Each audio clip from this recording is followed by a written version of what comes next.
Welcome to the Holy Bible Study with Shelby. Today is Leviticus chapter 13.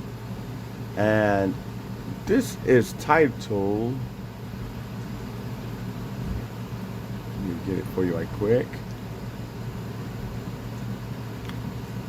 The test for leprosy. Okay.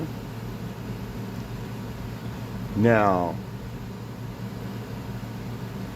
leprosy was a form of a curse that the law used in to the children of Israel when they did any kind of transgressions against them. Okay, so we're going to find out a little bit about this leprosy, and it'll be talked about as we continue in the Bible.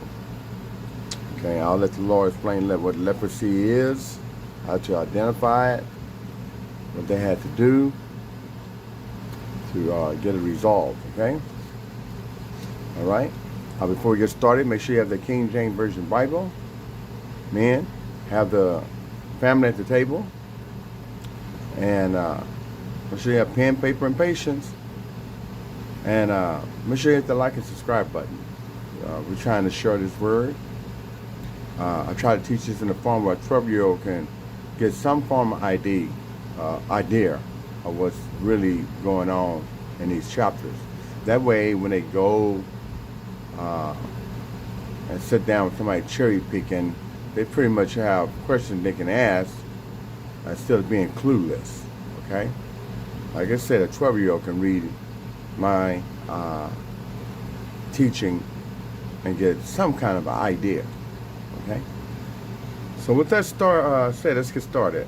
The audio, always let the audio go, and after it finishes, 5 minutes, 6 minutes, and then I summarize it, and then we go from there. Okay, so let's get started.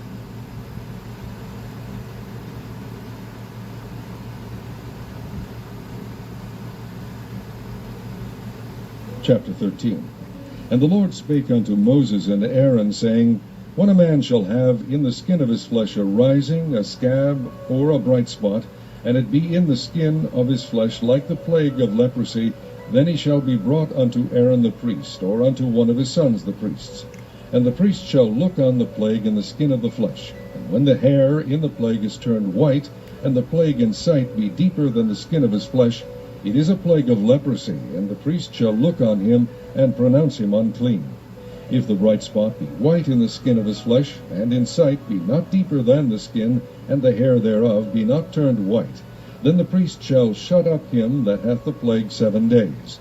And the priest shall look on him the 7th day, and behold, if the plague in his sight be at a stay, and the plague spread not in the skin, then the priest shall shut him up 7 days more.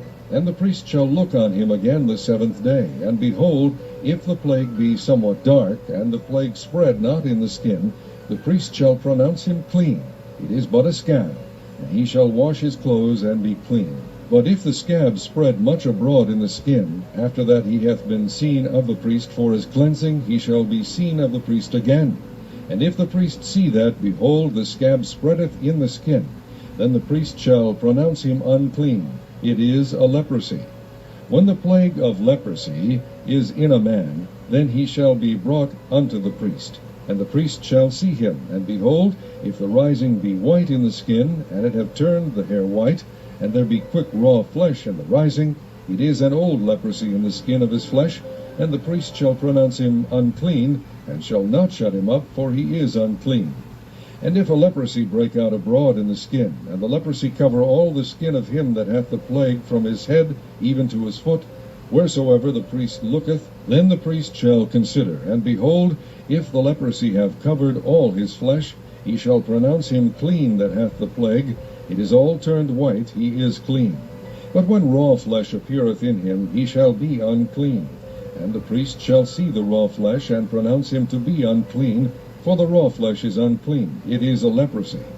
Or if the raw flesh turn again, and be changed unto white, he shall come unto the priest, and the priest shall see him, and behold, if the plague be turned into white, then the priest shall pronounce him clean that hath the plague, he is clean.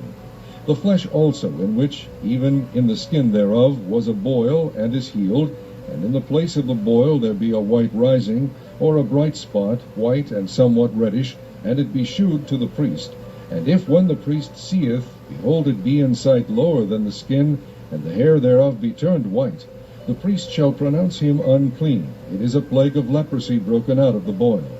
But if the priest look on it, and behold, there be no white hairs therein, and if it be not lower than the skin, but be somewhat dark, then the priest shall shut him up 7 days. And if it spread much abroad in the skin, then the priest shall pronounce him unclean. It is a plague. But if the bright spot stay in his place, and spread not, it is a burning boil, and the priest shall pronounce him clean.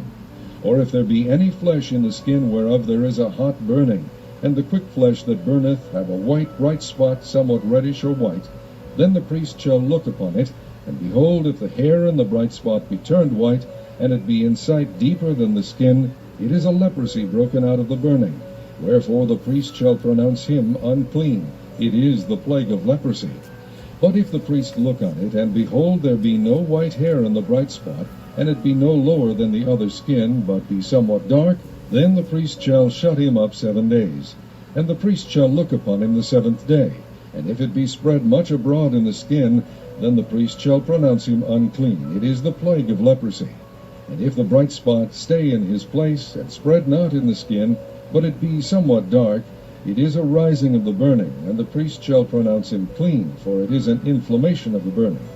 If a man or woman have a plague upon the head or the beard, then the priest shall see the plague. And behold, if it be in sight deeper than the skin, and there be in it a yellow thin hair, then the priest shall pronounce him unclean. It is a dry scald, even a leprosy upon the head or beard. And if the priest look on the plague of the skull, and behold, it be not in sight deeper than the skin, and that there is no black hair in it, then the priest shall shut him up that hath the plague of the skull 7 days.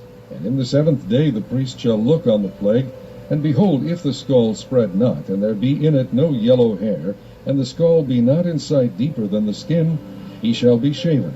But the skull shall he not shave, and the priest shall shut him up that hath the skull 7 days more. And in the 7th day the priest shall look on the skull, and behold, if the skull be not spread in the skin, nor be in sight deeper than the skin, then the priest shall pronounce him clean, and he shall wash his clothes and be clean.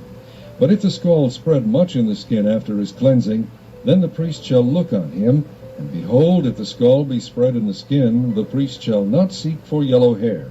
He is unclean. But if the skull be in his sight at a stay, and that there is black hair grown up therein, the skull is healed, he is clean, and the priest shall pronounce him clean. If a man also or a woman have in the skin of their flesh bright spots, even white bright spots, then the priest shall look, and behold, if the bright spots in the skin of their flesh be darkish white, it is a freckled spot that groweth in the skin. He is clean. And the man whose hair is fallen off his head, he is bald, yet he is clean. And he that hath his hair fallen off from the part of his head toward his face, he is forehead bald, yet is he clean. And if there be in the bald head or bald forehead a white reddish sore, it is a leprosy sprung up in his bald head or his bald forehead. Then the priest shall look upon it, and behold, if the rising of the sore be white reddish in his bald head or in his bald forehead, as the leprosy appeareth in the skin of the flesh, he is a leprous man. He is unclean. The priest shall pronounce him utterly unclean.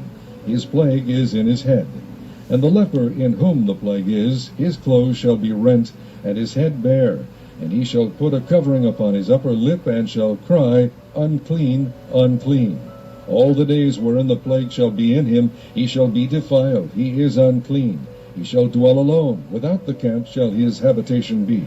The garment also that the plague of leprosy is in, whether it be a woolen garment or a linen garment, whether it be in the warp or woof, of linen or of woolen, whether in a skin or in anything made of skin.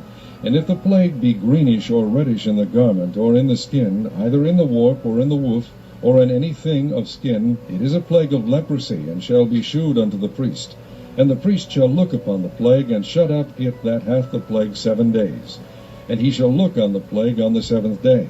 If the plague be spread in the garment, either in the warp, or in the woof, or in a skin, or in any work that is made of skin, the plague is a fretting leprosy, it is unclean. He shall therefore burn that garment, whether warp or woof, in woolen or in linen, or anything of skin, wherein the plague is, for it is a fretting leprosy, it shall be burnt in the fire. And if the priest shall look, and behold, the plague be not spread in the garment, either in the warp, or in the woof, or in anything of skin, then the priest shall command that they wash the thing wherein the plague is, and he shall shut it up 7 days more. And the priest shall look on the plague. After that it is washed, and behold, if the plague have not changed his color, and the plague be not spread, it is unclean. Thou shalt burn it in the fire. It is fret inward, whether it be bare within or without. And if the priest look, and behold, the plague be somewhat dark after the washing of it, then he shall rend it out of the garment, or out of the skin, or out of the warp, or out of the woof. And if it appear still in the garment, either in the warp, or in the woof, or in anything of skin, it is a spreading plague. Thou shalt burn that wherein the plague is with fire. And the garment, either warp or woof, or whatsoever thing of skin it be, which thou shalt wash, if the plague be departed from them, then it shall be washed the second time, and shall be clean. This is the law of the plague of leprosy in a garment of woolen or linen, either in the warp or woof, or anything of skins, to pronounce it clean, and to pronounce it unclean. Chapter 14. All right. So, leprosy. It was a plague, and it's a plague that, matter of fact, I want to take you where it's mentioned about this. So if you turn to your book Exodus right quick, I'm going to go there with you. Exodus. And go to chapter 4. And we're going to read 6 through 7, kind of get an idea. Let me see here. Okay. Yeah. 6 and 4. Exodus chapter 4 and verse 6 and 7 we're going to read. Okay? And it reads, And the Lord said furthermore unto him, Put now thy hand into the bosom, and put his hand into his bosom. And when he took it out, behold, his hand was leprosy as snow. Now, this is when Moses encountered the burning bush, and the Lord was exercising his power that he was the Lord. So he told Moses to put his hand inside his, like your shirt, put your hand in your bosom and take it out. And he brought it out. His hand, like the Bible said, was leprosy as snow. I mean, it was white. Okay? And due to the details we read on this can be a really nasty plague here. But this wasn't a plague with Moses at this point. God was just exercising his power. Okay? Verse 7. And he said, Put thy hand into thy bosom again. And he put his hand into his bosom again, and plucked it out of his bosom. And behold, it was turned again as his own flesh. So the Lord had him put it in the bosom the first time. He pulled it out. It was leprosy, white as snow. Oh, it was as snow. Well, we know snow is white. Okay, and then he told him to put it back into his bosom, and he put it back out, and it became back his original skin. Okay. Now, let's go to Numbers, one more chapter here, and we're going to read about this. Leprosy. But this was Moses' encounter with God and with the burning bush. So let's go to Numbers. And we're going to read 1 to 10.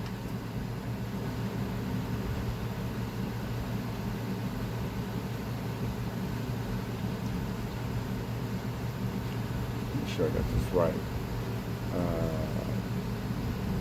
Numbers chapter 12. I'm sorry, folks. In Numbers chapter 12.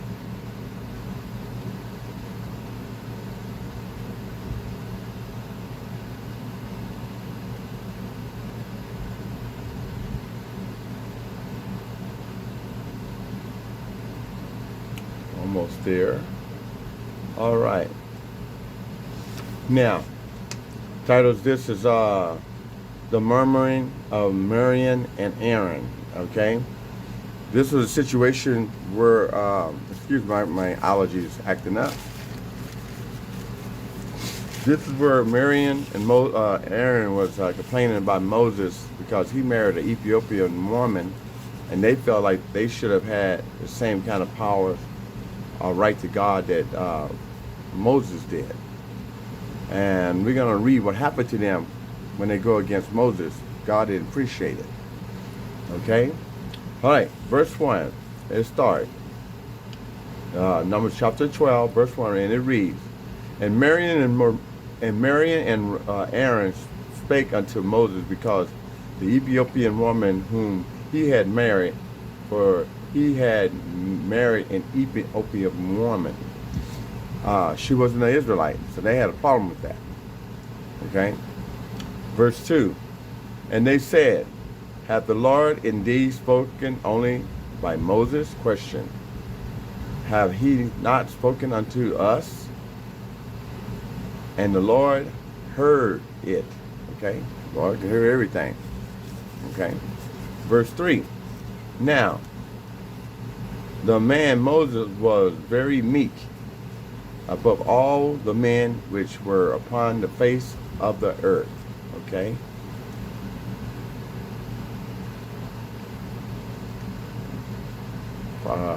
Verse 4.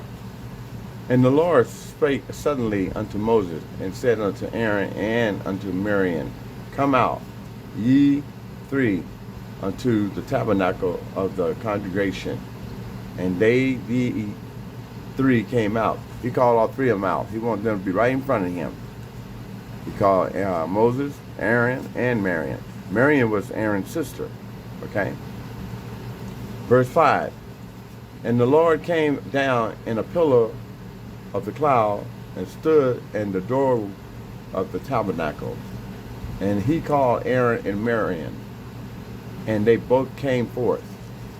Verse 6. And he said, Hear now my words. If there be a prophet among you, I, the Lord, will make myself known unto him in a vision, and will speak unto him in a dream. So he's telling these two, if you're the prophets, I would be coming to you in a vision, or he would directly speak to you. So he let them know you ain't no prophet. Okay? We got people calling themselves prophets today, and I guarantee you the Lord ain't been in their dream or talked to them. Okay? Verse 7. My servant Moses is not so, who is faithful in all my house. Verse 8. With him will I speak mouth to mouth, even apparently, and not in the dark, speechless. And in the similitude of the Lord should behold, wherefore he were yet not afraid to speak against my servant Moses. Question. He's asking him, you think you have a right to speak against Moses? No, the Lord didn't appreciate that. Verse 9. And the anger of the Lord was kindled against them, and he departed. Verse 10. And then the cloud departed from off the tabernacle, and behold, Miriam became leprosy, white as snow. And Aaron looked upon Miriam, and behold, she was leprosy. Okay? Now, once again, I'll forgive me, okay? Let's read verse 10 again. And the cloud departed from off the tabernacle, and behold, Miriam became leprosy, white as snow. And Aaron looked upon Miriam, and behold, she was leprosy. Okay? Now, you can see that anybody who had leprosy in the day, because we just read into Leviticus, but I had to take you back a little bit in case you don't remember this situation, but you can always go back and do your homework. And I encourage a lot of people to do that, because see, we have people who run around and they have identity crisis when it comes to the Bible. They don't know who they are in the Bible. If you stay in this Bible, especially in the Old Testament, that's why a lot of false prophets do not want you in the Old Testament, because you'll find out who you are. If you was white as snow, then you had a plague of God put on you. Okay? Well, that's not the case here. The case is of God dealing with Israel. Okay? We just read in Exodus chapter 4 where Moses was dealing with the burning bush, where the Holy Spirit was burning, and God exercising his power and turned his hand into leprosy. And his hand was snow. We know snow is white. But when he put his hand back in his bosom, it became the color he was. Okay? So you notice you're not going to find anywhere in the Bible where it directly say there's white people in the Bible, because they're white, they must have leprosy. They'd be white as snow, and we know exactly what snow looked like. And I encourage anybody in the flesh, I don't care what color you are, next time it snow real good, go lay on the snow and see what color do you match that snow color. I don't care what culture you're from. I guarantee you, you won't find anybody who's gonna blend in with white snow. So when I hear people call themselves a certain color, you know, to me that's an identity crisis, okay? But hey, you either believe in this word of God or you don't. You don't know who you are or get an idea of who you might be. That's a crisis all by itself. Because God don't hold anything from us. All we got to do is read, pray for wisdom, and believe. That's it. So do your homework. Okay, I gave you 2 scriptures you can go back and recount and read it carefully. Okay, and understand, leprosy was a curse. It was a plague that the Lord put on these people. Now, as we go, as we remember, Aaron's brother finally pleaded with the Lord. He pleaded with Moses to plead with the Lord to turn his sister back to her natural color. Not natural color. Let me reset that. To take the plague off of her, so she wouldn't be white as snow. Okay? And the Lord did. So you can go back on do your homework. You'll find it all started from Numbers chapter 12 and read on. You'll find that it was reversed because Aaron pleaded for his sister. Now, I don't know why Aaron didn't get termed with leprosy too, because he was guilty just like his sister was. But anyway, leprosy. God just told you and explained to the conditions. The only way you can be unclean, you had to deal with the Levite priest. And if he's seen that if it was small, minor, or severe, then there were ways that they handled that. If it was severe, you got kicked out the camp. So you must have really did something bad. But the Lord put that on you like that. Okay? So do your own homework. Pray for wisdom. Leviticus chapter 13. talks and dealing with leprosy at that time with the children of Israel. Okay. And with that said, have a nice day, stay safe, and thank you for your time.